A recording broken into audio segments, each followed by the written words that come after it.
Minsan akala po natin love life ang sagot sa malungkot nating buhay. Kasi hindi ba naniniwala tayo na happy ending palagi ang kasunod ng kwentong pag-iibigan? Yung happy ending na panghabang buhay pero hindi naman lahat ng love story ay may happy ending. Hindi lahat ng magkasintahan nagkakatuluyan at nagiging masaya sa huli. At hindi rin lahat ng tao ay naghahangad ng pag-ibig para maging masaya sila. Kaya naman gusto kong ibahagi itong sarili kong kwento na hindi lang tungkol sa pag-ibig. Kung hindi sa buhay ko na alam kong makapag-iiwan ng malaking aral sa ating mga kabarangay. Papadudot, ako nga pala si Maya, isa sa mga kaibigan ni Jaira na promotor sa pagpapadala ng sulat namin sa inyo. Sa kanya kasi nanggaling ang ideya na gumawa kami ng sulat para maibahagi sa inyong mga tagapakinig. 35 years old na nga pala ako at nagtatrabaho ngayon sa isang furniture store dito sa Maynila. Matagal din akong nagtrabaho noon sa abroad pero palagi pa rin akong nakasubaybay sa inyong programang Barangay Love Stories na madalas ay pinapakinggan ko online. Laking probinsya nga pala ako, Papadudot, hindi rin magaan ang buhay na kinamulatan ko noon. Labandera si nanay at basorero naman ang tatay ko. Kaya mataas talaga ang pangarap ko dahil ayokong panghabang buhay akong mabuhay sa hirap. Mabuti na lamang at may isang pinsan si nanay na natuwa sa akin noong dumalaw ito sa bahay namin. Narinig kasi niya ang mga pangarap ko at kasama na nga doon ay ang makatungtong at makapagtapos ng kolehiyo. Kaya naman nang makagraduate ako ng high school, ang tita ko na rin na yon ang tumulong sa akin para makapagpatuloy ako ng pag-aaral ng kolehiyo sa Maynila. Tumira ako sa bahay ng anak niya na malapit lang sa isang university na pinapasukan ko noon, Papadudot.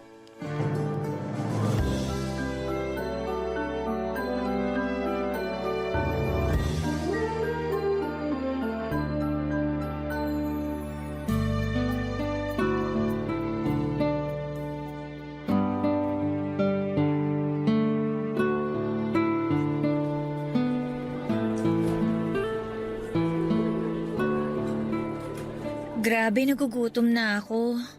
Kaya lang, sakto na lang napamasahe itong pera ko. Sa bahay na lang siguro ako kakain para hindi ko na magastos to. Kaya lang, kumakalam na talaga yung sikmura ko eh. Medyo nahihilo na rin ako. Makapaglakad nga muna para makaupo ako dun sa bandaron.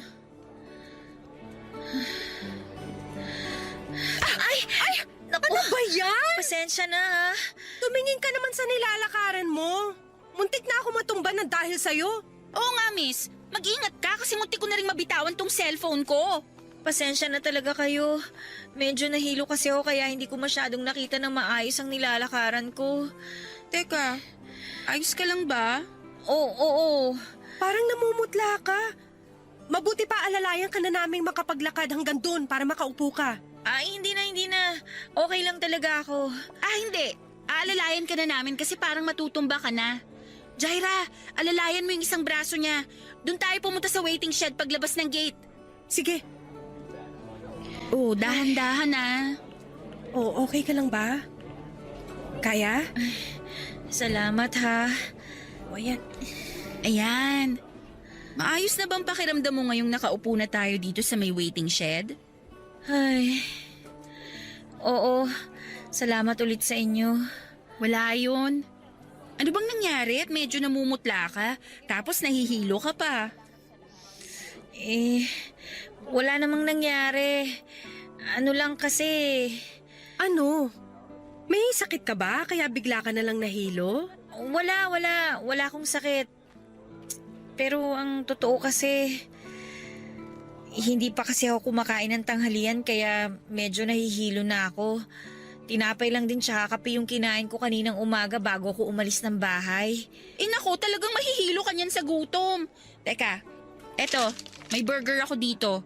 Tinake out ko sa kinainan naming fast food ni Jaira kanina. Meron naman akong bottled calamansi juice dito.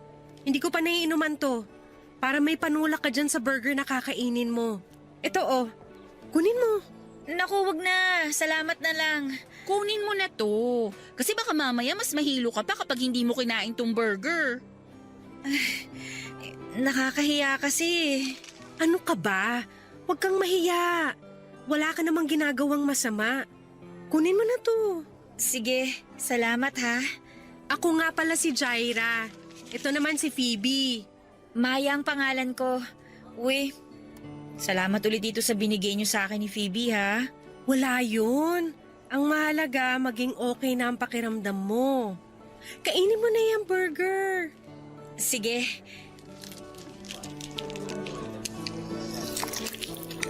Malapit lang ba dito yung bahay nyo? Medyo malapit lang pero sasakay pa ako ng isang jeep.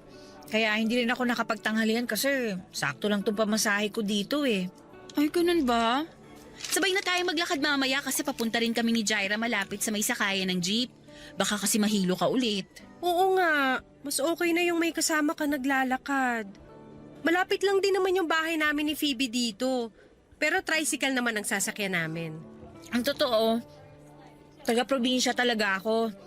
Magdadalawang linggo pa lang ako dito sa Manila kasi pinag-aaral ako ng tita ko dito sa university. Talaga? Sakto pala kasi mula ngayon, kami na ang bahala ni Phoebe sa'yo. Isasama ka namin sa magagandang pasyalan dito sa Manila. Di ba, Phoebe? Tama si Jaira. May enjoy mo ang Manila kapag kami ang kasama mo, Maya. Uy, salamat talaga sa inyong dalawa ha.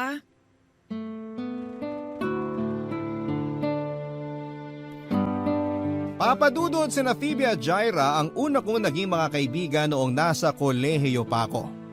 Masasabi ko na maswerte ako na nakilala ko sila kasi nang dahil sa kanila, madali akong nakapag-adjust sa buhay dito sa Maynila. Karamihan naman kasi sa mga probinsyana na kagaya ko ay mahiyain talaga sa umpisa kasi pakaramdam namin ay hindi kami belong sa isang lugar na kagaya ng Maynila. Pero nang dahil sa mga kaibigan ko na sina Phoebe at Jaira ay naramdaman ko na pantay-pantay lang ang mga tao anuman ang estado nila sa buhay. Kahit kasi may kaya sa buhay ang dalawang kaibigan ko ay palagi nilang pinaparamdam sa akin na hindi ako iba sa kanila. Sinasama nila ako sa mga lakad nila at ang pinakapaborito kong ang ginagawa namin ay yung pagwi-window shopping at pagtambay sa mall. Sila ang naging dahilan kung bakit naging masaya ang buhay college ko hanggang sa makatapos na kami sa kolehiyo. Papadudot nang makatapos ako ng pag-aaral ay doon ko na-realize na hindi pala talaga madali ang buhay dahil hindi rin kaagad ako nakakuha ng trabaho na gusto ko.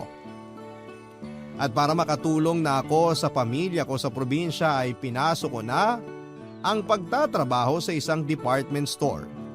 Mabuti na lang at magkasama kami ni Phoebe noon sa isang apartment kaya kahit papaano ay nakakatipid ako sa mga gastusin.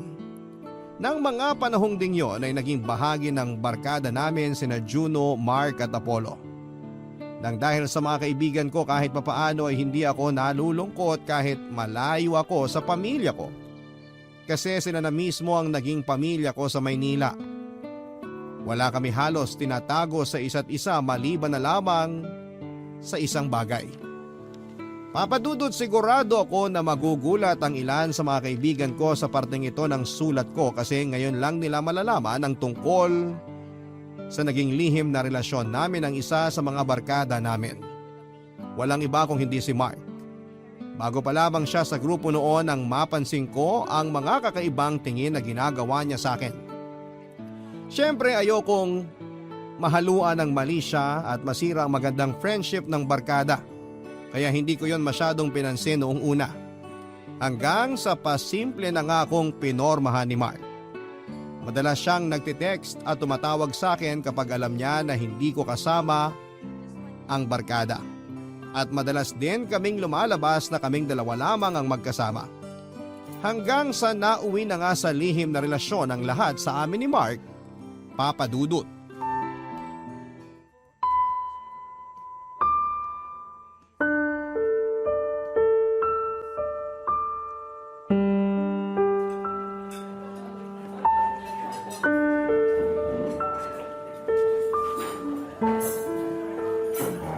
Sorry, ngayon lang ako. Alam mo ba kung anong oras na?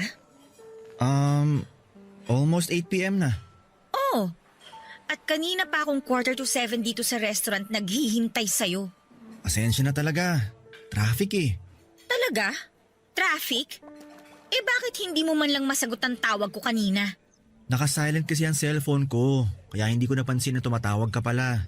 Ni hindi mo man lang naalala na mag-text sa akin kung nasa ang lupalop ka na ba ng Manila? Mark naman, kanina pa ako nandito at mahigit 1 oras ako naghintay sa'yo. Nahihiya na nga ako sa waiter kasi nakailang balik na siya dito sa lamesa para tanungin ko anong pagkain ang o-orderin ko. Eh di dapat umorder ka na lang muna ng pagkain mo. Eh paano kung bigla kang hindi sumipot sa date natin? Eh di masasayang lang yung in-order kong pagkain tsaka yung perang pinambayad ko doon. Bakit ba ang init ng ulo mo, Maya? Dumating naman ako, di ba? Medyo na late lang pero nandito na ako. Oh. Kasi palagi ka nalang ganyan, Mark. Palagi ka nalang late sa mga date natin, tapos palagi mo nalang dinadahilan ng buwisit na traffic na yan. Yun naman kasi talaga ang totoo. Kahit saan ka lumingon dito sa Manila, kaliwat kanan ng traffic. At kaliwat kanan din ang ginagawa mong pambababae. Ha? Ano ba yung sinasabi mo? Alam mo kung anong tinutukoy ko? Mark, alam ko naman eh. Hindi lang ako ang babaeng dinedate mo. Bakit hindi mo aminin sa akin ngayon? Hindi ka na late dahil sa traffic? Na-late ka dahil galing ka pa sa date nyo nung isang girlfriend mo. Oh, pinagbibintangan mo na naman ako.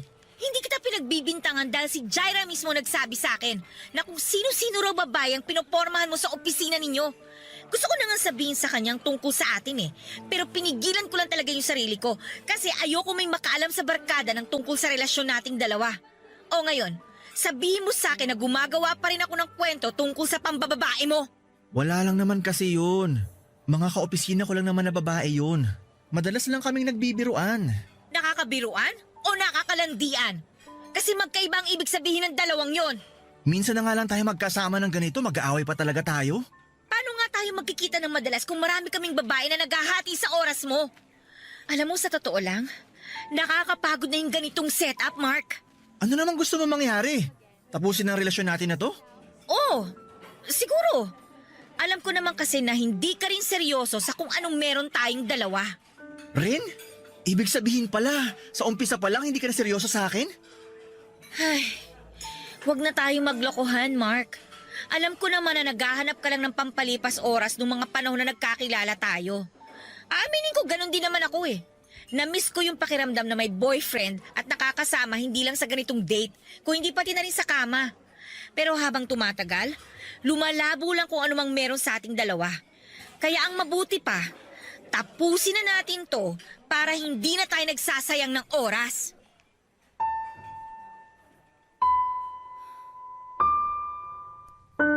Papadudot nang magtapat si Mark sa akin noong una na may gusto siya sa akin, akala ko ay ako ang nagsabi sa kanya na huwag yung ipaalam sa barkada.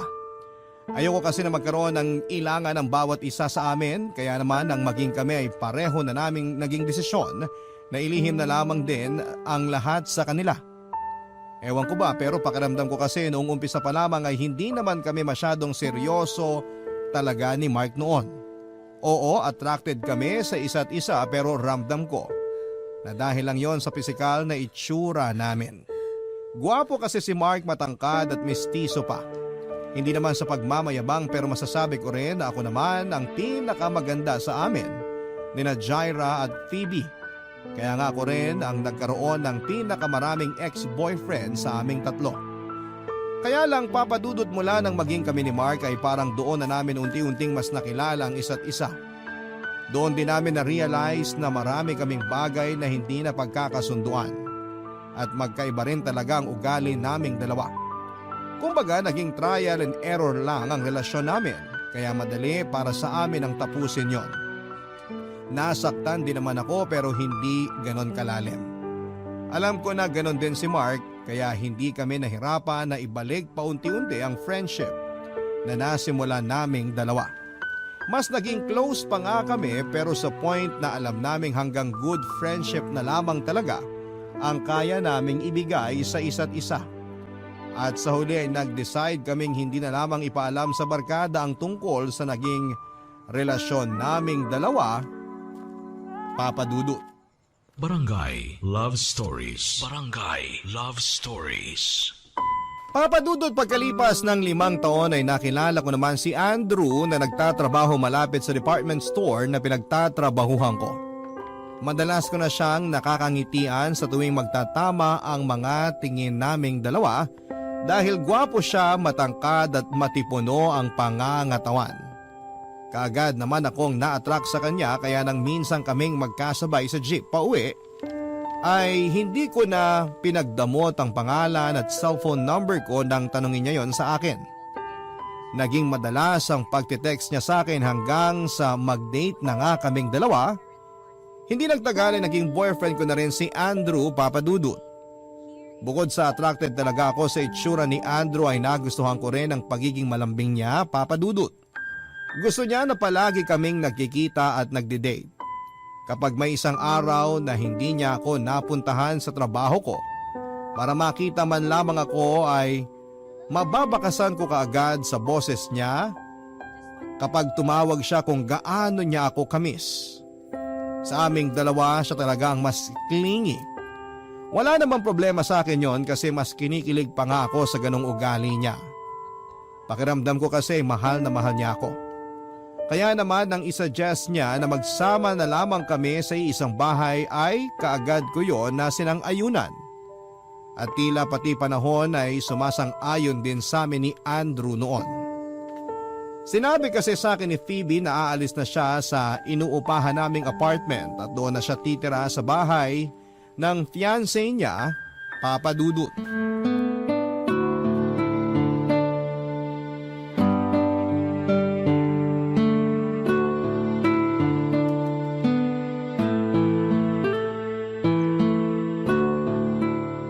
Sandali, may nakalimutan pa ba akong ilagay dito sa maleta ko? Mukhang okay naman na ang mga gamit ko dito. Phoebe, baka makalimutan mo tong mga pang skincare mo ha. Nakita ko nakaayos na sa lalagyan pero nandun lang sa ibabaw ng lamesa. Naku, ayan na nga. Kaya pala parang may kulang dito sa maleta ko, pero hindi ko maisip kung ano. Ang dami pa naman ito kaya hindi mo talaga pwedeng maiwan. Sinabi mo pa. Inayos ko na to pero naiwan ko pa rin pala dun sa mesa. Salamat ah. Wala yun. Kapag may nakita pa akong gamit mo na naiwan dito sa apartment, i-message na lang kita. Grabe, maninibago talaga ako na hindi na kita kasama dito. Sorry kung medyo napaaga yung alis ko. Ang kulit kasi ng boyfriend ko. Gusto niya doon na ako magstay sa place niya. Okay lang, naintindihan ko naman siya kasi yun din naman ang gusto ni Andrew eh. Gusto niya magsama na kami sa isang bahay. Pero alam mo, ang saya ko talaga para sa'yo kasi malapit ka ng ikasal. Kinakabahan na nga ako eh. Oh, bakit ka naman kinakabahan? Dapat nga ma-excite ka kasi mangyayari na sa'yo yung isa sa mga pinapangarap nating mga babae. Ang makasal sa lalaking mahal natin. Nax, ang lalim ng sinabi mo na yun ah. Yun naman kasi talaga ang totoo. Sino ba namang babae ang hindi ma-excite at magiging masaya kapag malapit na siyang ikasal sa lalaking mahal niya? Diba? Sa bagay, tama ka. Karamihan talaga sa mga babae, yun ang pangarap. Hindi ko lang maiwasan ang kabahan kasi syempre, ibang usapan na yung pagpapakasal. Kumbaga dito sa Pilipinas, halos panghabang buhay na kasunduan na yun ng dalawang tao na magkarelasyon.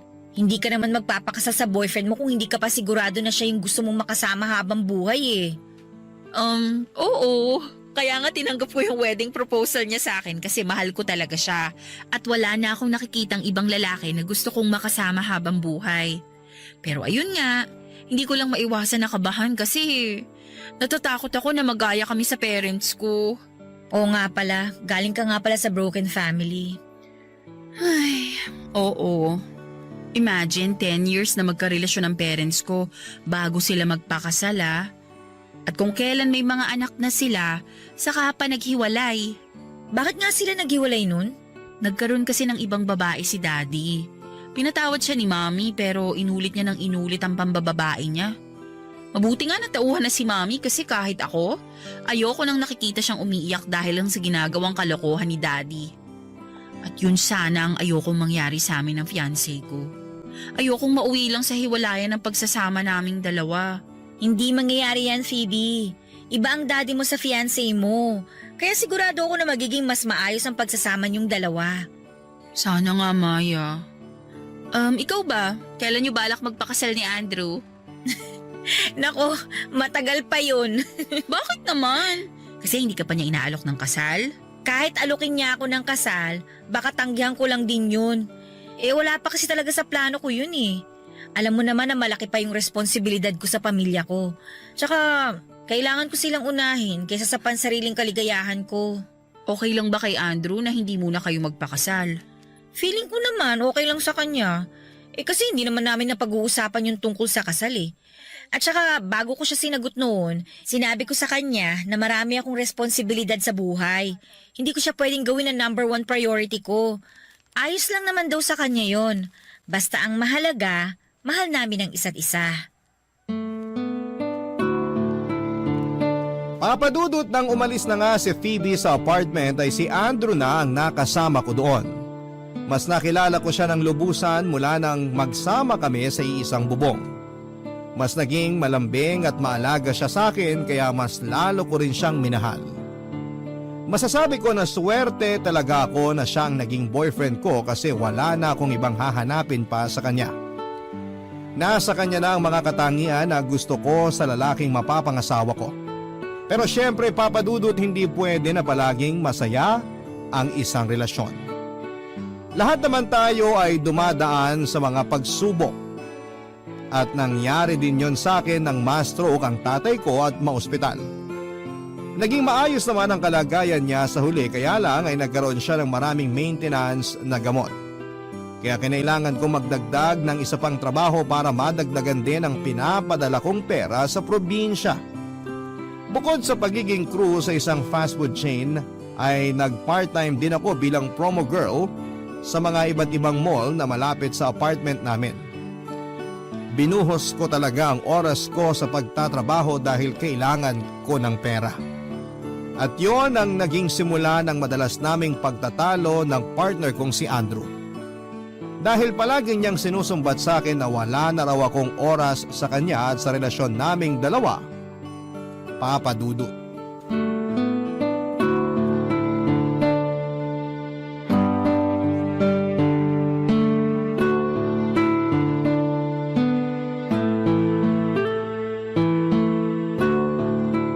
Ano sa tingin nyo? Ano sa mga sinukat ko na wedding gown kanina yung pinakabagay sa akin? Sa tingin ko, yung pangalawang sinukat mo, Phoebe. Talaga? Hindi ba masyadong luma yung style nun? O masyadong conservative kasi mahaba yung manggas? Hindi naman, no. Ang ganda nga kasi fitted talaga sa katawan mo. Lumalabas lalo yung kaseksihan mo.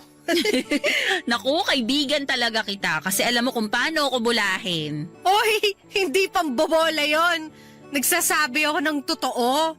Ikaw naman talaga ang pinaka-sexy sa ating tatlo. Kahit hindi mo kami ilibre ng milk tea ni Maya. Di ba, girl? Uy, Maya. Okay ka lang? Ha?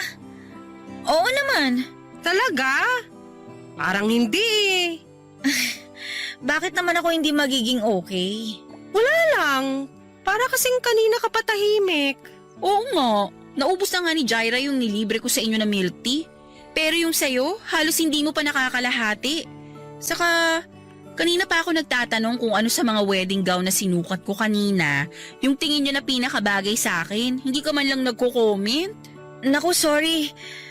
Ano lang, may iniisip lang ako. Tungkol ba yan sa trabaho? Sana sinabi mo na hindi ka pwede ngayon para ni-reschedule ko na lang yung pagsusukat ng gown ko. Naka-off ako ngayon sa 2 trabaho ko, kaya okay lang na sumama ako ngayon dito sa lakad natin. Ano ba kasi yung iniisip mo? At parang hindi namin maramdaman na kasama ka namin ngayon. Wala yon, hindi naman masyadong importante. Hindi importante? O ayaw mo lang i-share sa amin ni Jaira na tungkol na naman yan kay Andrew? Ang totoo, napapadalas kasi ang pag-aaway namin ni Andrew nitong nakaraang mga linggo eh. Ano naman pinagtatalunan nyo? Yung kagaya pa rin ng dati. Naiinis siya kasi wala na akong oras para sa kanya. Kaya siya palagi raw ako nasa trabaho. Kung nasa bahay man ako, palagi akong tulog. Naiinis siya kasi hindi na raw kami nagkakasabay na kumain sa lamesa. Kahit magkape man lang daw, hindi niya ako nakakasama. Alam naman niya na dala-dalawa ang trabaho mo ngayon, di ba? Oo, kasi nga kailangan ko na dumoble ng racket ngayon para sa mga gastusin dun sa probinsya namin. Eh di dapat maintindihan ni Andrew kung bakit halos wala ka ng time para sa kanya. Hindi naman kasi biro yung dumoble kayod ka sa trabaho. Kaya nga naiinis ako sa kanya kasi hindi niya nagigets na nahihirapan din naman ako sa sitwasyon namin. Lalo na ngayon na kailangan ko magbuhos ng oras sa trabaho. Actually, Maya, ako naman, nagigets ko yung point ni Andrew. Kaya nga kayo nagsama sa iisang bahay para palagi niyong makasama ang isa't isa. Pero hindi niya yun mararamdaman kasi nasa trabaho na halos lahat ng oras mo. Wala namang kasing choice si Maya. Kailangan niyang gawin yun para sa pamilya niya sa probinsya. Kung gusto, maraming paraan ang pwedeng gawin. Kung ayaw, maraming dahilan, Jaira. Kahit 5 to 10 minutes lang na pakikipagkwentuhan sa isang araw, magagawa ni Maya yun kay Andrew. Iba rin kasi yung feeling na nararamdaman mong kasama mo pa rin yung partner mo. Yung nag-e-effort ka na bigyan siya ng oras kahit saglit lang. Kaya gets ko yung tampo na pinapakita ni Andrew kay Maya. Basta ako, dapat mas maintindihan ni Andrew yung sitwasyon ng friend natin ngayon. Hindi madali ang maging breadwinner, kaya hindi siya dapat maging demanding kay Maya.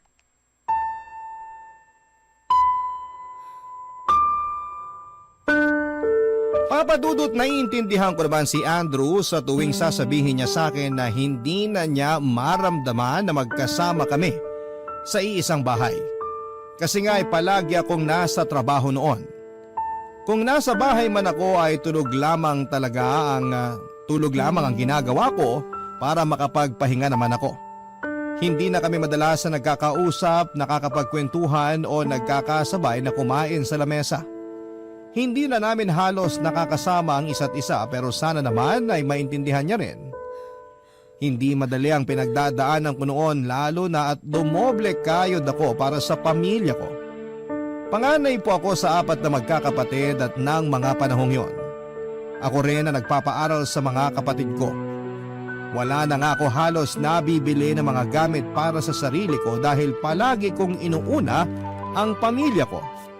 Palaging sa pagpapadala ng pera sa kanila nauubos ang pinagtatrabahuhan kong pera. Hindi yun madali para sa akin at nahihirapan at nauubos din ako. At ng mga panahong yon ay inaasahan ko na si Andrew ang magpaparamdam sa akin na magpakatatag lamang ako, Papa Dudut. Umaasa ko noon na dadamayan niya ako at susuportahan sa lahat ng ginagawa ko.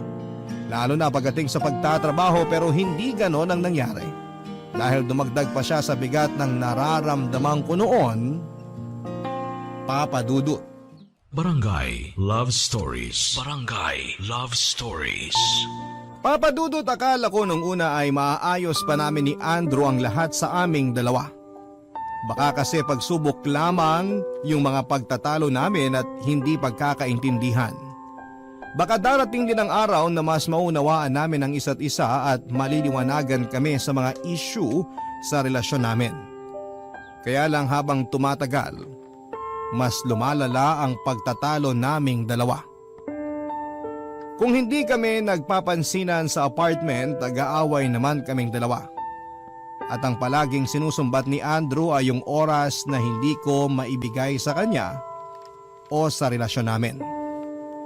Ang dating tuloy sa akin noon ay masyado siyang nagiging selfish sa point na para bang ang gusto niya ay sa kanya na lamang umikot ang mundo ko na hindi naman pwede dahil malaki pa nga ang responsibilidad ko sa pamilya ko.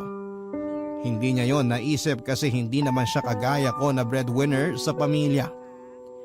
Sa bandang huli, Papa Dudut, ay natapos din ang relasyon namin ni Andrew. Sobrang nasasakal at nahihirapan ako sa kanya.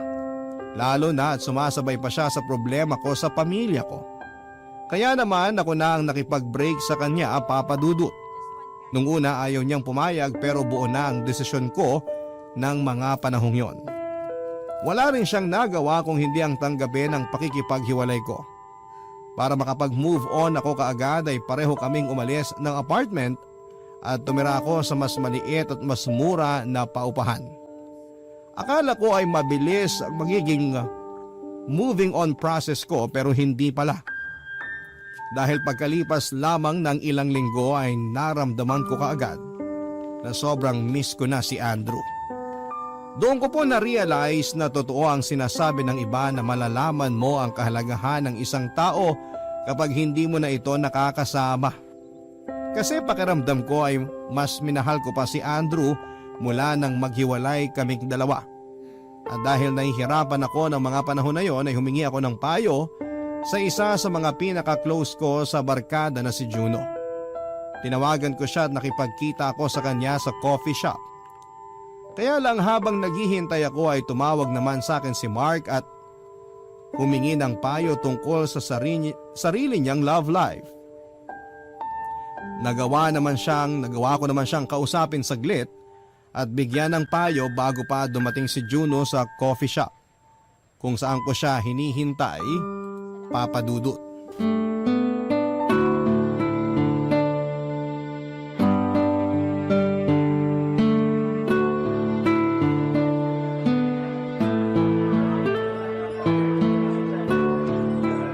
Hi Maya! Kanina ka pa? Hindi naman. Sakto lang din ang dating mo kasi kadarating ko lang din dito sa coffee shop. Mabuti kung ganun. Sino pala yung kausap mo sa cellphone kanina? Para kasing ang seryoso ng mukha mo nung makita kitang may kausap. Ah, si Mark yun. Oh, bakit daw siya napatawag? As usual, love problem. Alam mo naman yun, palagi may problema sa mga babae. Sa bagay, tama ka dyan. Chick boy kasing tunay kaya hindi nawawalan ng problema pagdating sa babae. Gusto mo bang umorder muna tayo ng kape? Mamaya na lang siguro. Natatapos ko lang din magkape sa bahay bago ako pumunta dito. Late ko na kasi nabasa yung chat mo kanina na dito pala tayo sa coffee shop magkikita. Pasensya na kung short notice ha. Late rin kasi sinabi ng manager namin na wala akong shift ngayon sa restaurant kaya nabakante yung oras ko. Ikaw talaga yung kauna-unahang pumasok sa isip ko na gusto kong makausap tungkol sa problema ko ngayon. Mukhang love problem din yan ah. Medyo. Oh, uso yata ang love problem ngayon sa barkada natin. Ano bang gusto mong itanong sa akin? Sige, makikinig ako. Ay, ayun nga. Kasi alam nyo naman na dalawa-dalawa yung trabaho ko ngayon. Kailangan kong gawin yun kasi maraming gastusin ngayon ng pamilya ko sa probinsya. Okay naman na ang kalagayan ni tatay ngayon mula nung ma-stroke siya. Pero ang dami pa rin yung mga gamot na kailangang inumin araw-araw. At hindi biro yung mga presyo ng mga gamot na yun ha. Gets ko yan. Yung tita ko kasi na-stroke din. Kaya marami rin siyang iniinom na gamot ngayon. O di ba? Hindi na biro talaga ang gastusin ngayon para sa mga gamot. Naiinis lang ako kasi hindi yun naiintindihan ni Andrew eh. Palagi namin pinag-aawayan yun. Palibasa kasi hindi siya breadwinner na kagaya ko eh. Yun ba ang dahilan kung bakit ka nakipag-break sa kanya? Oo, kasi parang masyado na talaga malabo ang lahat sa amin. Kapag nagkikita kami sa apartment, puro away na lang yung nangyayari. Nakakasawa na yung ganun, Juno. Sa halip na marelax ako kapag kasama ko siya, lalo ako nai-stress. Pero narelax ka ba nung maghiwalay kayong dalawa? Nung una, masasabi ko na, oo, medyo. Kasi wala nang Andrew na umaaway sa akin kapag panay ang overtime ko sa trabaho. Wala nang Andrew na nagde-demand sa oras ko. Wala nang Andrew na nakikihati sa atensyon ko. Ayun naman pala eh. Ano pang problema mo kung okay naman pala sa'yo yung naging hiwalayan nyo? Kasi sa totoo lang, namimiss ko na kasi siya eh. Yung pag-aasikaso niya sa akin, yung mga yakap niya, yung boses niya. Basta lahat sa kanya, namimiss ko. Mahal mo pa ba? Hindi naman nawala yun. Pero ayun nga, kailangan ko lang talagang gawin yung pakikipaghiwalay sa kanya. Kasi hindi na healthy yung relationship naming dalawa eh. Masyado nang nagiging mabigat para sa amin ng mga araw na magkasama kami sa iisang bahay. Tsaka, alam ko na nagiging unfair na rin ako sa kanya. Juno, hindi ko naman kasi pinili na maging breadwinner ng pamilya ko eh. At saka sa ngayon, parang hindi ko pa siya kayang isabay sa mga responsibilidad ko sa buhay. Sa'yo na nanggaling. Hindi mo pinili na maging breadwinner. At hindi mo dapat hayaan na masanay ang isang tao na sa kanya lang pwede umikot ang mundo mo. Sa panahon ngayon, may kanya-kanya tayong priority sa buhay. At dapat alam mo kung anong priority ang dapat mong unahin para hindi ka masyadong mahirapan. Pero maliban na nakipaghiwalay ako sa kanya kahit mahal ko pa siya. Wala namang maling desisyon, basta kaya mong pangatawanan yun. Alam ko Maya na mahirap talaga ang sitwasyon mo ngayon. Pero piliin mo kung sino sa tingin mo ang dapat mong unahin. At kung sino ang tao na dapat mong bitawan para kahit pansamantala, gumaan ang bagahe mo. Masyado nang mabigat ang mga dala mo. Kailangan mo na magbawas ngayon. Tsaka kung sakaling naguguluhan ka sa lahat ng to, ang isipin mo, hindi mo lang ginagawa to para sa pamilya mo. Ginagawa mo rin to para sa sarili mo. Papa Dudut, masasabi ko na si Juno ang pinakamatalino sa barkada namin. Siya rin ang takbuhan ng karamihan sa amin kapag may problema kami. Iba kasing magbigay ng payo si Juno at sobrang gaan niya rin kausap. Yung tipo na hindi kami mahihiyang mag-open ng kahit na anong personal naming problema sa kanya. At kagaya ng inaasahan ko ay nakakuha ako ng matinong payo mula sa kanya. Tama naman kasi ang sinabi niya, may kanya-kanya kaming priority sa buhay na dapat unahin. Hindi pwede na masanay kaming paikutin ang mundo sa iisang tao lamang. Dahil sa bandang huli, kami lang din ni Andrew ang mahihirapan kapag pinagpatuloy namin ang relasyon namin kahit na alam namin na marami kaming hindi na pagkakasunduan. Papadudod, kahit mahirap ay nagsimula akong umusad at kalimutan ang lahat sa relasyon namin ni Andrew.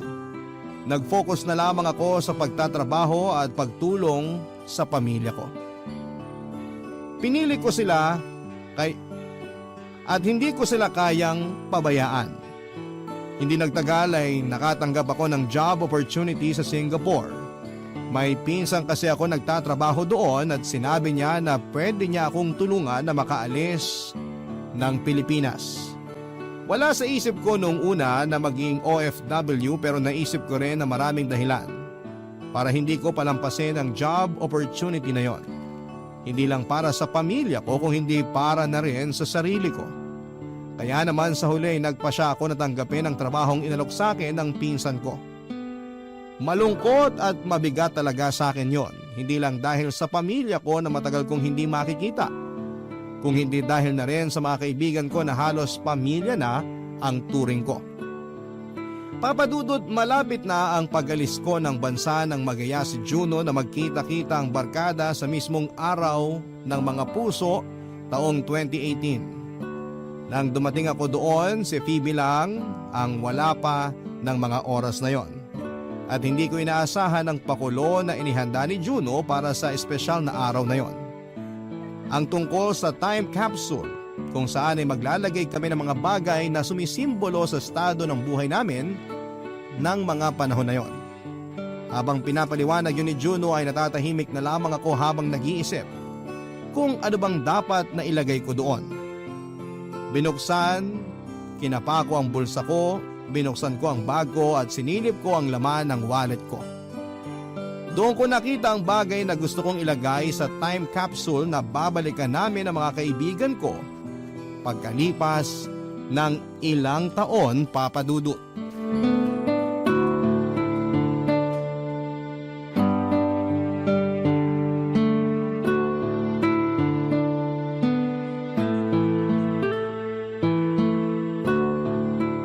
Ang tagal namang dumating ni Phoebe. Oo nga eh. Hindi pa tuloy natin maibaon yung time capsule. Kasi siya na lang yung hindi pa nakakapaglagay ng something niya sa lata ng biskwit. Malapit na raw siya dito kaya baka maya-maya lang nandito na rin siya. Sakto. Baka pagkatapos mag-Yosemite ng Mark at Apollo, nandyan na rin si Phoebe. Sana nga kasi nagugutom na rin ako. Pero ang ganda talaga ng naisip mo na to, Juno. Yung paglalagay ng mga bagay sa time capsule na pwede nating balikan at pagkwentuhan pagkalipas ng ilang taon. Agree ako dyan. Na-excite na nga ako na kinakabahan kasi syempre, di ba, maraming pwedeng mangyari pagkatapos ng araw na to. Masarap naman kasi talagang balikan yung mga bagay na akala natin hindi masyadong importante, di ba? O kaya yung mga bagay na iniisip natin na hindi natin kayang bitawan pero kaya naman pala. Kasi parte ng buhay ang pagbitaw para makausad tayo. Kahit kailan talaga, ang lalim mo magsalita, Juno. Sinabi mo pa. Pero maiba ako kasi curious talaga ako, Maya. Bakit pala 20 pesos yung nilagay mo dun sa time capsule kanina? Actually, wala naman talagang malalim na dahilan yun. Pero bakit yun ang nilagay mo? Bakit din yun ang gusto mong balikan pagkatapos ng ilang taon?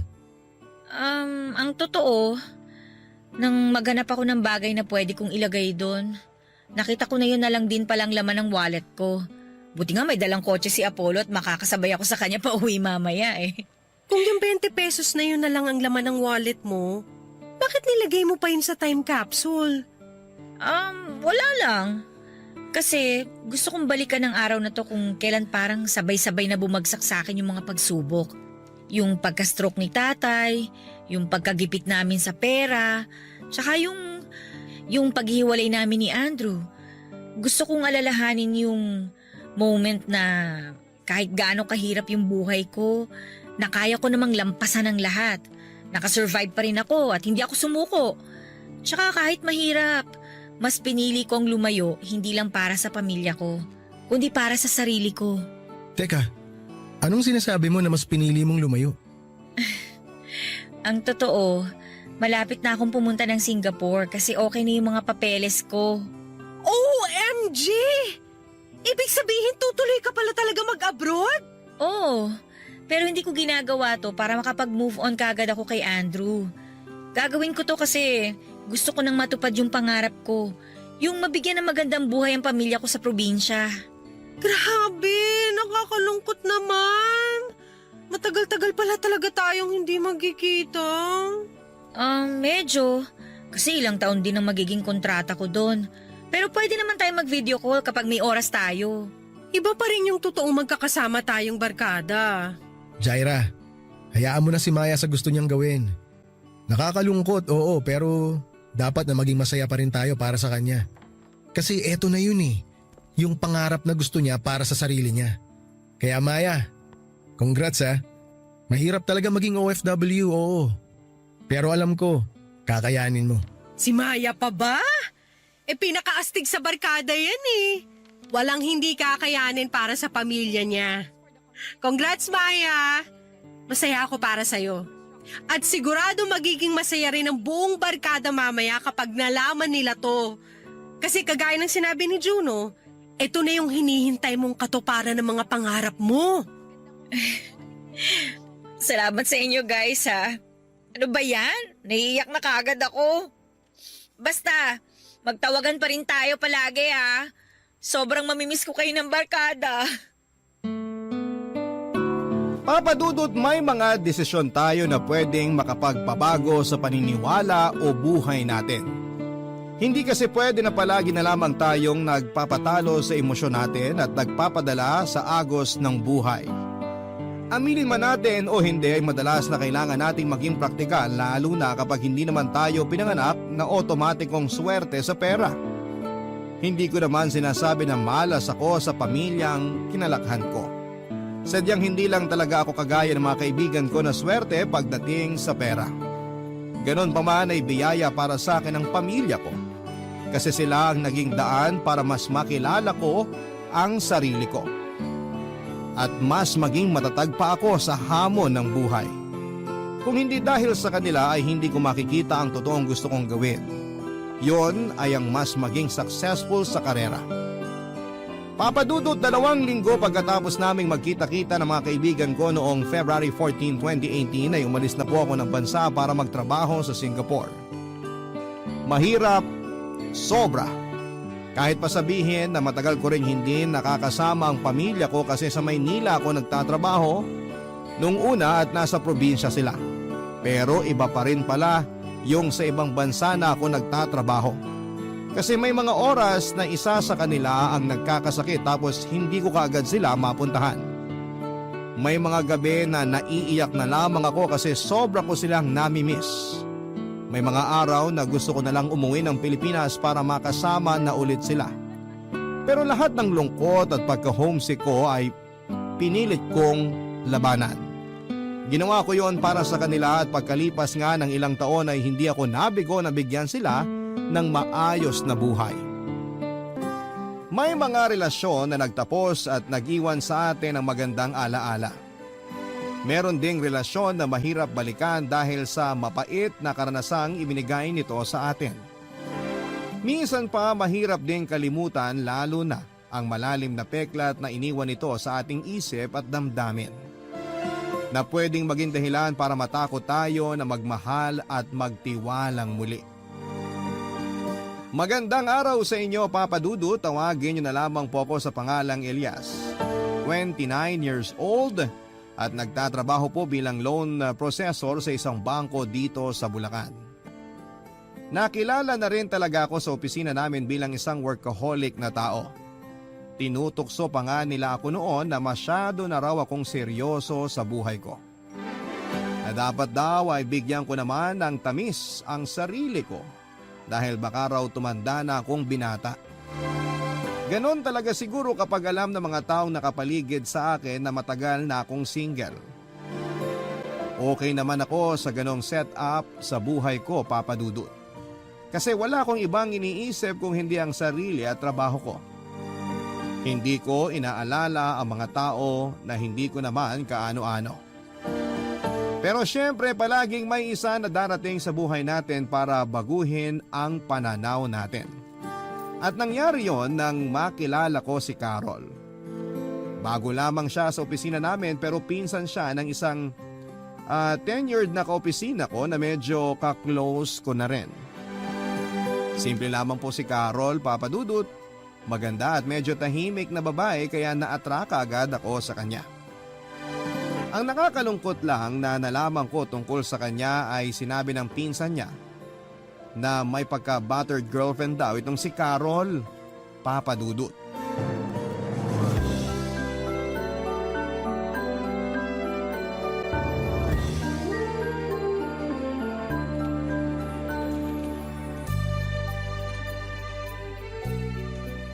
Hindi naman sa pinag-iisipan kita ng masama. Tinatanong ko lang naman kung sino yung kasama mo kagabi. Ang sabi mo kasi nasa bahay ka lang, pero nakita ka raw ng pinsan ko sa bar na may kasamang ibang babae. Kanino ka ba maniniwala? Sa akin o doon sa pinsan mo, chismosa? Yan ang hirap sa napakatamang hinala mo. Honey, wag ka namang magalit sa akin. Wala naman talaga akong ibang ibig sabihin. Hindi kita inaaway. Bahala ka sa buhay mo. Magsama kayo ng pinsan mo. Gusto ko lang malaman kung sino yung... Hello? Hello, honey? Gary? Hello? Ay, pinabaan na ako. Hi Carol, Oy, ikaw pala yan, Elias. okay lang ba kung makishare ako ng table sa'yo? Sige, ayos lang. Wala naman ako ibang kasama. Kinuha nga pala kita ng kape. Nakita ko kasi na nauna ka mag-coffee break sa akin kanina pero parang hindi ka pa nagme-merienda. Hindi ko nilagyan ng gatas yan kasi baka hindi ka mahilig sa matamis. Salamat. Sakto rin to kasi hindi rin talaga ako mahilig sa matamis. Ah! Aray! Mainit pala to. Napaso tuloy yung dila ko. Naku, pasensya ka na. Bagong kuha ko lang yan sa vending machine. Sorry, hindi ko agad nasabi sa'yo. Ayos lang. Kasalanan ko rin naman kasi basta ko na lang ininom to. Late ka na rin pala nakapag-coffee break, no? Medyo nga eh. Ang dami kasing pinahabol ng pinsan mo na report sa akin kanina kaya ngayon lang ako natapos. Alam kasi niya na workaholic ka kaya sa'yo niya tinambak ang mga trabaho. Uy, nagbagong buhay naman na ako. Hindi na ako yung kagaya ng dati na puro na lang trabaho at overtime. Kahit paano, marunong na akong gumimik ngayon. Talaga ba? Parang hindi ko napapansin yun ah. Mula kasi nang magtrabaho ko dito, parang never kitang narinig na sumama sa gimmick ng mga kaopisina natin. Nagkakataon lang yun kasi nga may nakaset na ako mga lakad. Pero kagabi, sumama ako nung yayain nila ako magbar. Ikaw nga tong hindi sumama kasi ang sabi mo, gusto mo magpahinga ng maaga. Hindi rin naman kasi ako mahilig gumimik. Saka ayaw din ng boyfriend ko na gumigimik ako. Siya ba yung kausap mo kanina? Oo, si Gary. Gary pala pangalan ng boyfriend mo. Kung di ako nagkakamali, siya yata yung nakita ng pinsan mo kagabi. Ang balita ko, tinawag nga raw ng pinsan mo yung boyfriend mo sa pangalan niya, tapos kinawayan. Kaya lang, hindi pinansin yung pinsan mo. Diretso lang daw na lumabas ng bar yung boyfriend mo. Yun nga rin ang sabi ng pinsan ko sa akin nung makausap niya ako kanina. Nakita niya raw si Gary kagabi sa bar. Alam mo ba na nandun yung boyfriend mo kagabi? O yun yung dahilan kung bakit nag-aaway kayo sa tawag kanina? Grabe, ang pait pala talaga nitong kape, no? Ang tapang, ang lakas makagising ng dugo. Oo, kaya gusto ko talaga ng black coffee. Para tanggal ka agad ang antok bago bumalik sa trabaho. Elias, Kailangan ko na rin palang bumalik sa loob. Patapos na kasi coffee break ko. Sabay na ako sa'yo. Ubus na rin naman tong kape ko eh. Okay, tara. Papadudot, kahit na hindi ikwento ni Carol ang dahilan ng pag-iyak niya ng mga oras na yon, ay alam ko naman na tungkol yon sa boyfriend niya. Pero dahil ayokong bumigad pa ang nararamdaman niya noon, ay hinayaan ko na lamang na hindi namin pag-usapan ang tungkol doon sa boyfriend niyang si Gary. Sa totoo lang ay naaawa ako noon kay Carol dahil hindi niya deserve ang masaktan ng dahil sa isang lalaki. Oo, hindi ko naman kilala ang boyfriend niya, pero sa ilang buwan na magkatrabaho kami ni Carol ay nakilala ko na kaagad siya bilang mabait na tao. Wala siyang napapabayaan na trabaho at palagi rin siyang nakangiting bumabate sa amin kapag nasa opisina na siya. At kapag may nagbe-birthday sa amin, may binibigay din siya na munting regalo. Ganon ka-sweet na tao si Carol, Papadudut. Judgmental. Pero marami na rin kasing nakwento sa akin ang pinsan ni Carol tungkol kay Gary. Mga hindi magagandang bagay, kaya mas lalo akong naiinis dito. Lalo na nga nang malamang ko na nagkaayos pa rin pala silang dalawa. Pinatawad po ni Carol si Gary kahit nakita ito na may kasamang ibang babae. Nagdahilan lang daw si Gary na katrabaho nito ang babae na pinaniwalaan naman ni Carol para hindi na sila magtalo pa. Naisip ko noon na kung ako lang ang boyfriend ni Carol ay hindi ko siya hahayaang masaktan at umiyak sa relasyon naming dalawa. Pero dahil alam ko na hindi ko pa kayang umiksena sa buhay niya, dahil may karelasyon na siya ay nakontento na lamang ako bilang isang kaibigan. Sakto naman na magkatabi lamang ang workstation namin kaya may oras na nakapagkwekwentuhan kaming dalawa. At dahil doon ay unti-unti na rin kaming naging close na dalawa ni Carol, Papadudut.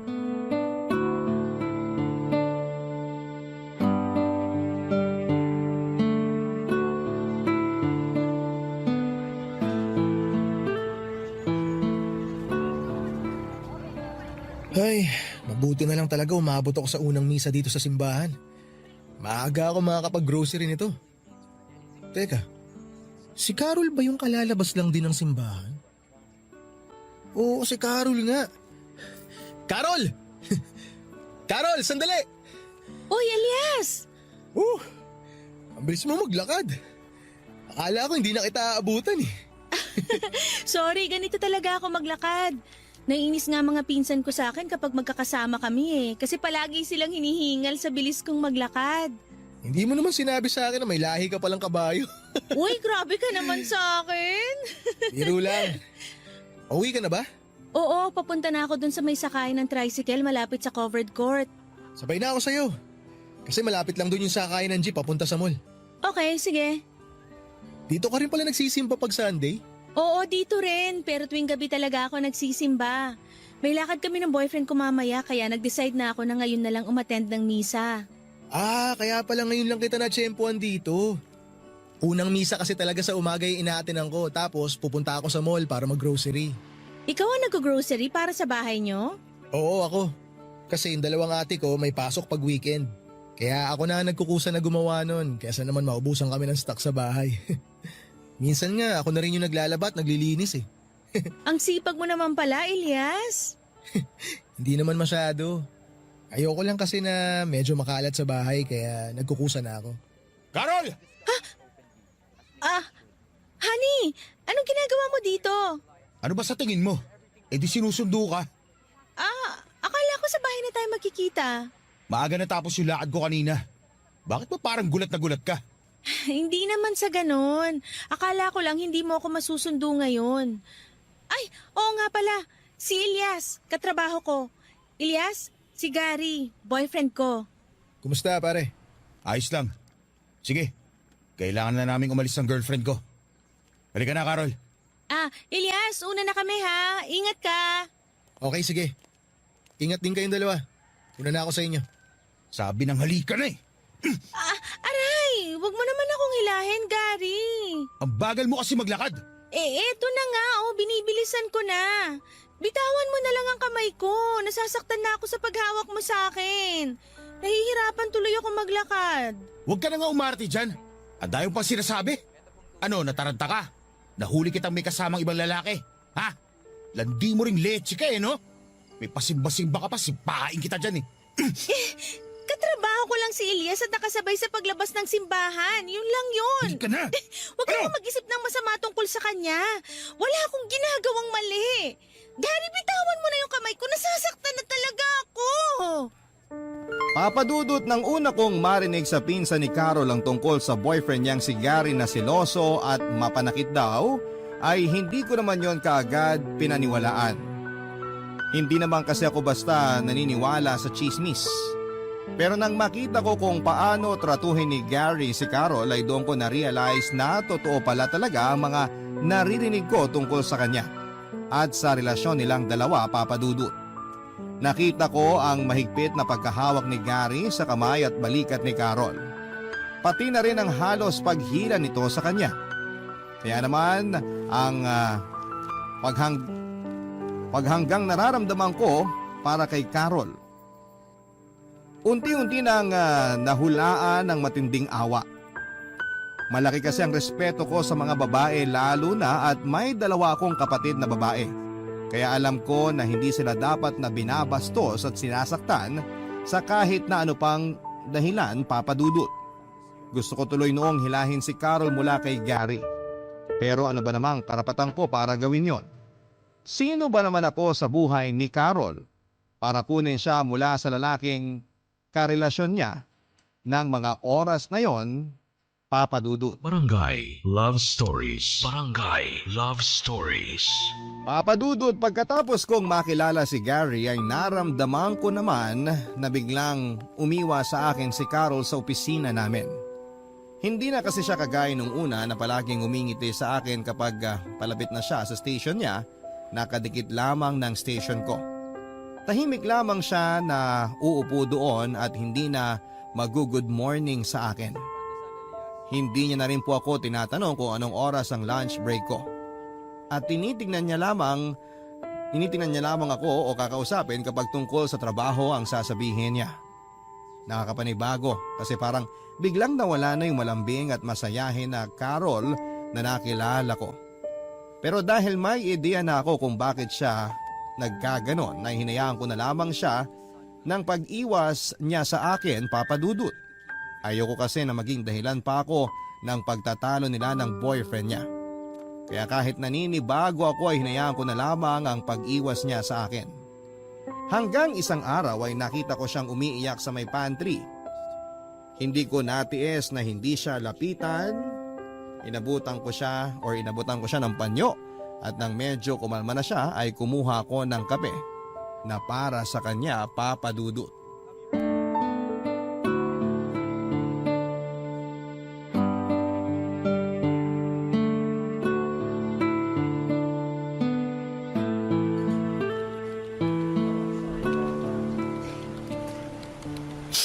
Carol, etong kape oh. Salamat. Hindi ko muna susoli itong panyo mo kasi basa na ng sipon at luha ko, Elias. Ano ka ba? Okay lang. Sa'yo na lang muna yan. Mukhang kailangan mo pa rin ng panyo hanggang ngayon eh. Hindi kasi talaga ako nagdadala ng panyo. Tapos naubos ko na isang pack ng tissue na dala ko kanina. Kaya lang ayaw pa rin tumigil ng luha ko hanggang ngayon. Huwag mo kasing pigilan. Hayaan mo lang sila na kumawala sa mga mata mo para mapagod silang magwala. Ay, oo nga pala. Kakakuha ko lang sa vendo niyan kaya ingat ka sa pag-inom, baka mapaso ka na naman. Hindi ko rin pala nilagyan ng gatas yung kape mo kaya medyo matapang ang lasa. Para naman kahit papano, mapalitan ng pait yung sakit na nararamdaman mo dyan sa dibdib mo. Elias, sorry ha. Bakit ka naman nagsasorry sa akin? Wala ka naman nagawang atraso sa akin ha. Wala ka rin namang atraso sa trabaho kasi palagi mo natatapos sa mga nakasay na report sa'yo. Hindi naman yun tungkol sa trabaho. Sorry kasi iniwasan kita. Ay. Si Gary ba ang dahilan? Oo, kasi ayaw niya raw na makitang kasama o kinakausap pa kita. Ako pa rin ba ang dahilan kung bakit nag-away kayo sa tawag kanina na kinuwento mo sa akin? Hindi. Yung security guard naman na nasa may entrance ng opisina natin ang pinagselosan niya. Huh? Bakit naman niya pagseselosan yun? Hinatid kasi ko ni Gary hanggang sa may labas ng opisina kaninang umaga. Tapos nakita niya raw na binati ako ng security guard. Inisip niya kagad na nilalandi ako noon. Nagulat na nga lang ako na pag-check ko na cellphone ko, ang dami na niyang text sa akin na puro mura at masasakit na salita. Minura ka niya kasi pinagselosan niya yung security guard ng opisina natin? Oo, gano'n naman talaga siya kapag nagagalit. Kaya nga tinawagan ko kagad siya para makapagpaliwanag ako sa kanya eh. Na walang dahilan para magselos siya. Pero ang dami na niya kagad sinabi kanina hanggang sa makipag-break na siya sa akin. Ang sabi niya pa, wag na raw ako magpapakita sa kanya kung ayaw ko raw na mabasag ang mukha ko. Kasi baka hindi na raw siya makapagtimpi kapag nakita niya ako. Grabe naman pala yung ugali ng Gary na yun. Napakagago pala niya. Anong karapatan niya na murahin at saktan ka? Sabihin mo nga sa akin ang totoo, Carol. Dati pa ba niya ginagawa sa iyan? Dati ka pa ba niyang sinasaktan ng ganyan? Mabait naman si Gary. Hindi ganun ang ugali niya nung unang taon na magkarelasyon kaming dalawa. Nagsimula lang siyang magbago nung bumagsak ang family business nila. Naging madalas na ang pagiging mainitin ng ulo niya at dun na rin siya nagsimulang maging seloso. Doon na rin ba nagsimula na saktan ka niya? Namurahin ka? At pagsalitaan ng hindi magaganda? Hindi mo siya dapat hinahayaan na saktan ka ng ganyan. Hindi naman niya ako palaging sinasaktan. Hindi palagi pero madalas. Una sa lahat, wala naman talagang dahilan para magselos siya. Kasi wala ka namang ginagawang masama. At pangalawa, kahit ano pang dahilan, wala siyang karapatan na pagbuhatan ka ng kamay o murahin ka. Nagagawa niya lang naman yun kapag mainit ang ulo niya. Mahal ko siya, kaya kailangan ko siyang intindihin. Pero hindi yung dahilan para hindi mo na mahalin ang sarili mo. Alam mo, Carol, kung hindi ka kayang irespeto ni Gary bilang girlfriend niya, irespeto ka naman niya sana bilang babae. Papadudot doon ko po napatunayan na totoo talaga ang mga naririnig ko noon tungkol kay Carol at sa boyfriend niyang si Gary. Grabe pala ang pagiging mapanakit nitong boyfriend kapag nagsiselos ito. Ayaw na ayaw raw kasi ni Gary na nakikitang may ibang lalaking nakakasama o nakakausap si Carol. Kapag nangyari daw yon at nakita ni Gary ay nakakatanggap siya ng masasakit na salita at ang mas malala pa ay nasasaktan siya nito ng pisikal. Hindi ko natuloy napigilan ang sarili ko na mamura si Gary habang pinag-uusapan namin siya ni Carol. Para sa akin kasi, kahit na ano pa man ang dahilan ng pag-aaway, wala kaming karapatan na mga lalaki na saktan ng pisikal o emosyonal ang karelasyon namin. Lahat naman ay nadadaan sa mabuting pag-uusap, kaya bakit kailangan na murahin pa siya o kaya ay sampalin ni Gary sa tuwing nagagalit o nagsiselos lamang ito. Marami pa akong gustong sabihin kay Carol na masasamang salita na para kay Gary pero pinigilan ko na lamang ang sarili ko. Alam ko kasi na nung mga oras na yon, kailangan ni Carol ng makakausap at makakakwentuhan. Kaya naman ginawa ko ang lahat para maramdaman niya na handa akong makinig sa mga kwento niya, Papa Dudut.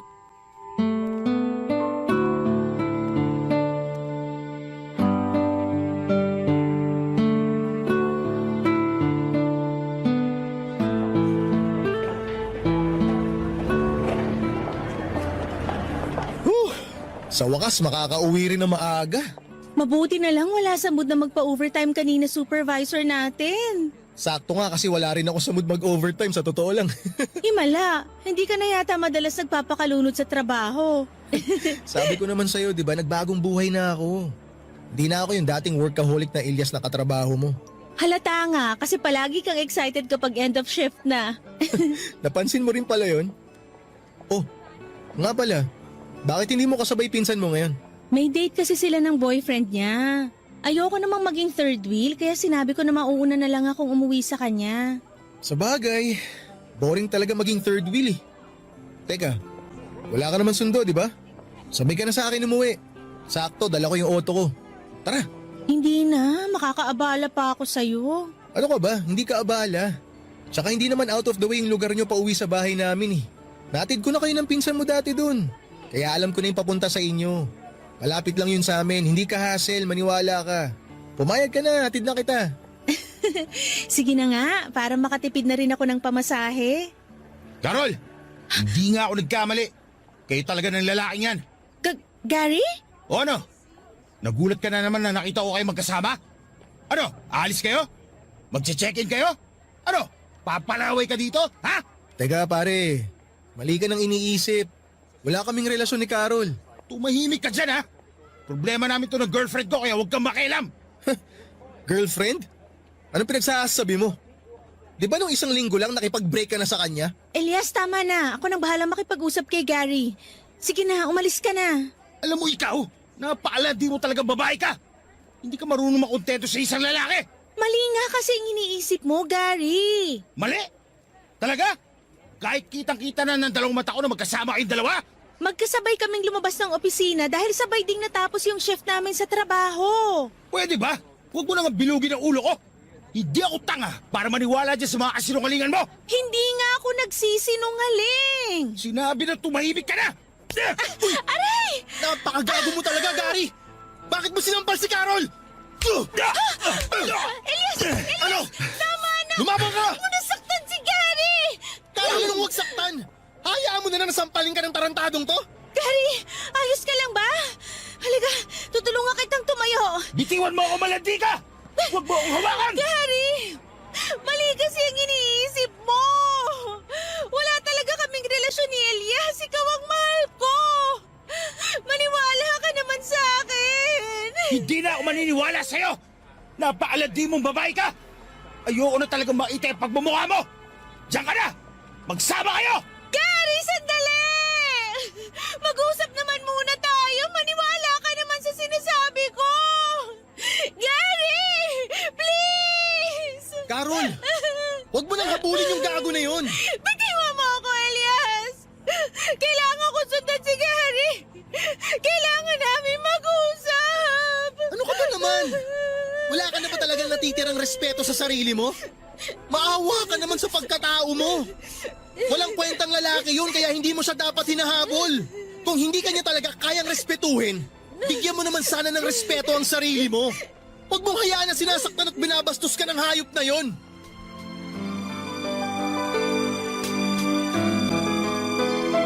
Papadudot ilang beses pang sinubukan ni Carol na habulin si Gary pero hindi ko na siya hinayaan pa na gawin yon. Sapat na yung nakita ko kung paano siya tratuhin at saktan ni Gary kaya naman pinigilan ko talaga siya na sumunod pa kay Gary. Sinabi ko na hindi niya dapat hinahayaan si Gary na saktan siya at hindi respetuhin. Umiyak siya noon habang ilang ulit na sinasabing mahal niya si Gary. Pero mas diniin ko na dapat niyang mas mahalin ang sarili niya. Sa huli, Papadudot, ay nakumbinsi ko rin po siya na hayaan nang umalis si Gary noon. Ako na rin ang naghatid sa kanya sa bahay sakay ng kotse ko. Tahimik lamang siyang umiiyak sa buong biyahe namin. Nagpasalamat naman siya nang makarating na kami sa tapat ng bahay nila. At bago siya buwaba ng kotse ay sinabi ko sa kanya na sana ay huwag niyang hayaan na masaktan siya ng ibang tao. Hindi niya deserve ang paulit-ulit na masaktan. At walang babae ang deserve na masaktan ng pisikal at emosyonal ng isang lalaki, Papadudot. Barangay Love Stories. Barangay Love Stories. Hindi ko naman siya kaagad pinormahan dahil ayokong isipin niya na sinasamantala ko ang pagkakataon na broken-hearted pa rin siya.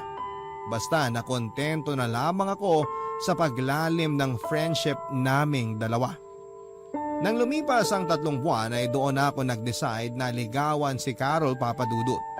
Ginawa ko po ang lahat para maiparamdam sa kanya na seryoso ako sa panliligaw ko. Hindi naman ako bigo na mapasagot siya. Kaya lang hindi naging madali ang lahat sa relasyon naming dalawa. Grabe kasi ang trauma na naiwan ni Gary kay Carol. Nang minsang sinama ko siya sa family reunion namin. Ayaw niyang makahalubilo sa ibang tao kasi baka raw magalit ako sa kanya. Tapos naramdaman ko na minsan ay parang takot din siya sa akin. Para bang pakiramdam niya ay sasaktan ko siya anumang oras na magkasama kami. Ayaw niyang ipahawak ang kamay niya sa akin kapag yayakapin ko siya at minsan ay napapaiwas siya ng tingin dahil akala niya ay sasaktan ko siya. At palagi siyang nagugulat sa tuwing kami po ay magsisiping. Yan ang mga bagay na napapansin ko sa kanya, Papa Dudut.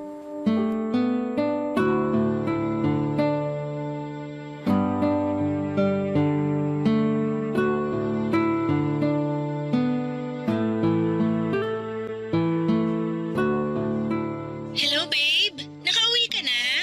Oo babe, kararating ko lang dito sa bahay. Parang medyo na traffic ka yata ah. Medyo nga eh, kasi may banggaan dun sa isang kalsada na nadaanan ko. Doon talaga ako medyo nagtagal kanina. Sabi ko naman sa'yo, dapat hindi mo na ako hinatid pa uwi dito sa bahay namin. Nahirapan ka pa tuloy makauwi.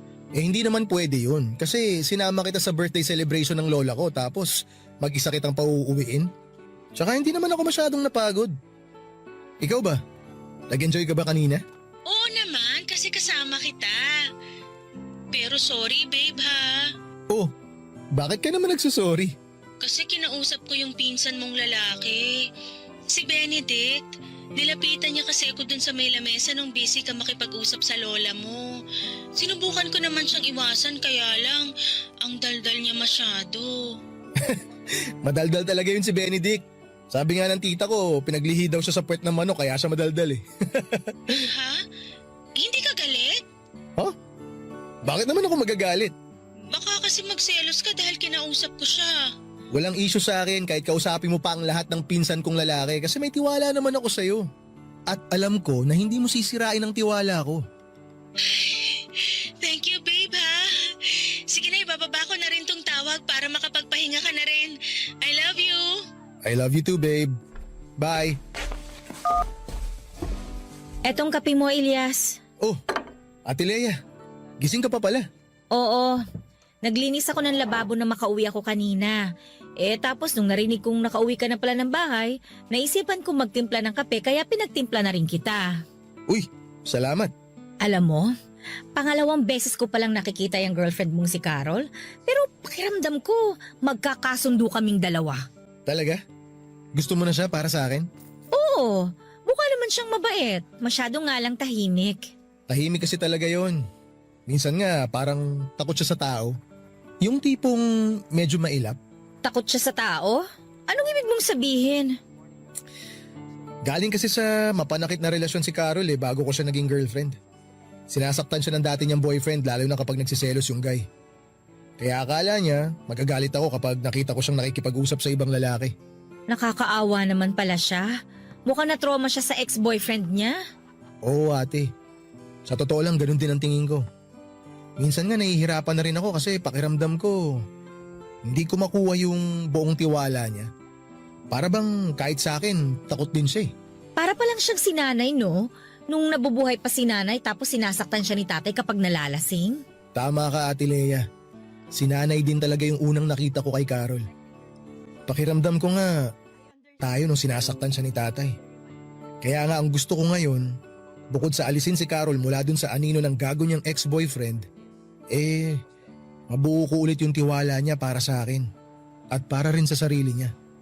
Kaya lang minsan ate, nahihirapan ako na gawin yun.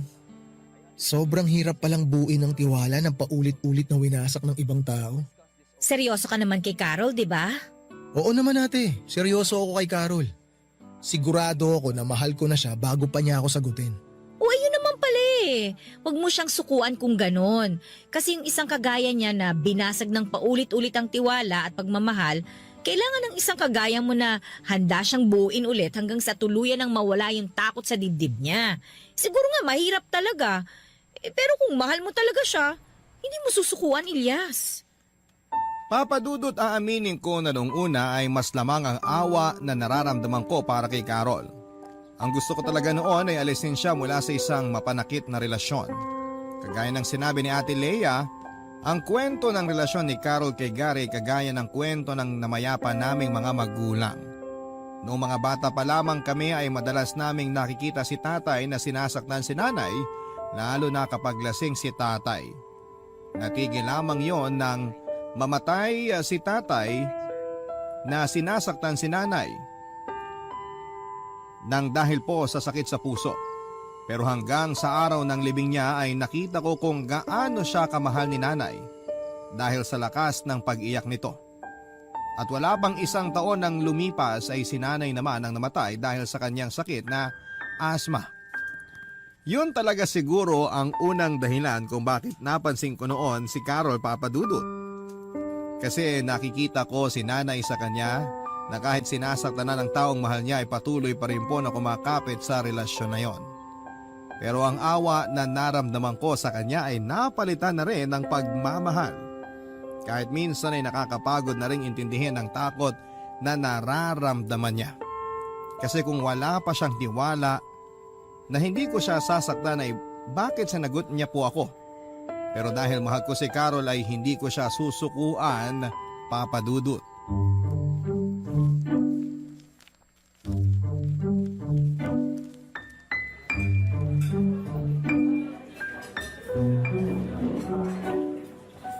Grabe babe, ang dami kong nakain na chicken wings.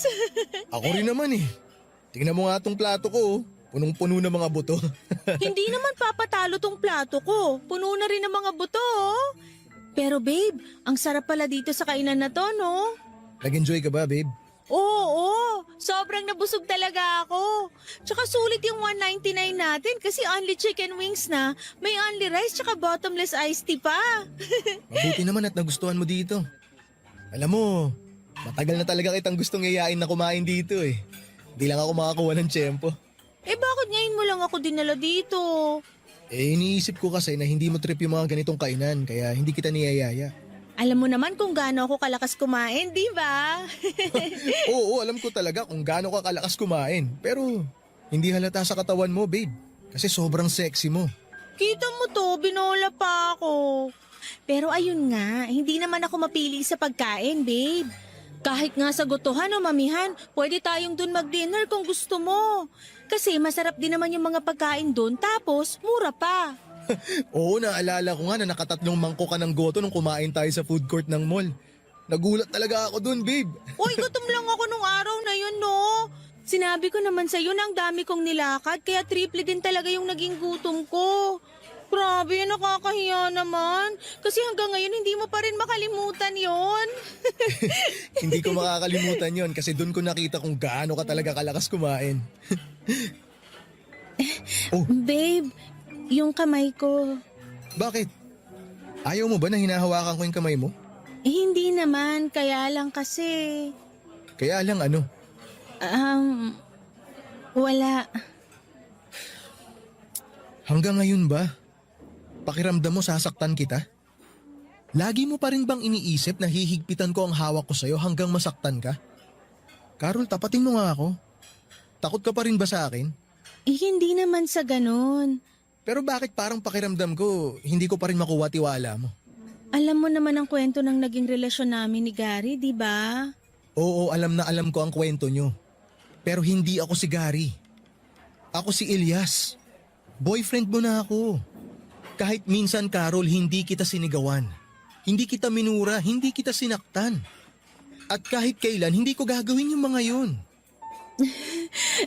Oh, bakit ka umiiyak? Hindi kita inaaway at mas lalong hindi ako galit sa'yo. Alam ko naman yun. Nagigilty lang ako kasi pakiramdam ko nagiging unfair ako sa'yo, Elias. Sorry ha. Sorry kung ganito ako. Pinipilit ko namang magbago pero ewan ko ba. Palagi na lang nandun yung takot ko na parang anytime bigla ka na lang magbabago. Bigla na lang mawawala yung mabait at malambing na Elias sa boyfriend ko. Natatakot ako na bigla ka na lang maging kagaya ni Gary. Kahit kailan, hindi mangyayari yun, Carol. Huwag ka nang umiyak. Huwag ka na ring mag-sorry. At huwag ka na ring matakot sa akin. Carol, makikiusap ako sa'yo. Sana magtiwala ka sa akin. Pahawak ako ng mga kamay mo. Tumingin ka sa mga mata ko habang sinasabi ko sa'yo to. Pangako, Carol. Itong mga kamay ko na nakahawak sa mga kamay mo ngayon. Kahit kailan, hinding-hindi ka sasaktan ng mga to. At ako, ang lalaking nasa harap mo ngayon, nangangako na hindi magbabago. Nangangako na hindi ka sasaktan.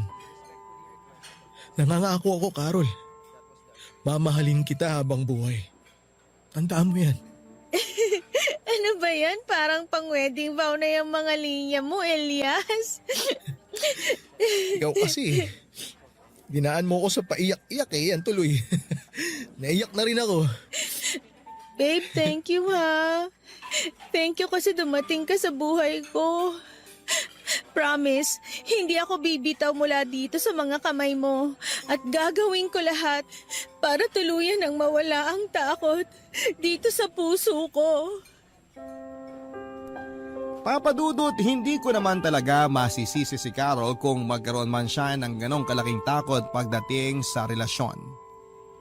Ilang taon niya ring tiniis ang lahat ng sakit para lamang hindi mawala sa kanya ang taong mahal niya. Tapos ay bigla akong darating sa buhay niya at magbibigay ng pagmamahal ko. Kahit gaano pa ako kaseryoso sa kanya, naisip pa rin niya na anumang oras ay pwede ko siyang saktan kapag nagalit ako sa kanya. Dahil yon ang nakasanayan niya kay Gary. Pero dahil mahal ko siya, hindi ako sumuko na iparamdam sa kanya ng paulit-ulit na hindi ako kagaya ng ex-boyfriend niya. Hindi ko siya mumurahin, sasampalin o sasaktan sa kahit na anong paraan. Hindi ko rin naman binigla si Carol, Papa Dudut. Ayokong pilitin na makuha kaagad ang tiwala niya. Inunti-unti ko na magawa niya yung maibigay sa kanya ang lahat ng respeto at pagmamahal.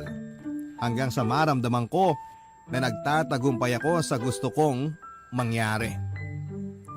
Nagsimula sa nagagawa ko ng hawakan ng kamay niya ng matagal kahit papaano, nayayakap ko na siya ng matagal at nagagawa ko na siyang halikan kahit sa pisngi lang.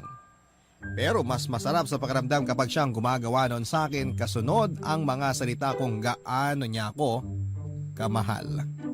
Hindi nga nagtagal, Papa Dudut, ay nakumbinsi ko rin si Carol na makipag-usap sa isang life coach para mapayuhan siya tungkol sa trauma na nakuha niya mula sa kanyang naging mapanakit na relasyon. Nakita ko na naging malaking tulong yon sa girlfriend ko dahil mas madalas ko na siyang makitang gumingiti at mas naging malambing na rin siya sa akin. At nang makapag-usap kaming dalawa, humingi po siya ng tawa dahil hindi niya raw kaagad na ibigay sa akin ang buong tiwala niya sa umpisa ng relasyon naming dalawa. Sinabi ko naman sa kanya na huwag niya na yung isipin dahil ang mahalaga, yung mas nagagawa na niyang iparamdam sa akin ang pagmamahal niya. Sa ngayon ay magtatatlong taon na ang aming relasyon. At plano ko na rin na alokin siya ng kasal sa taon na ito.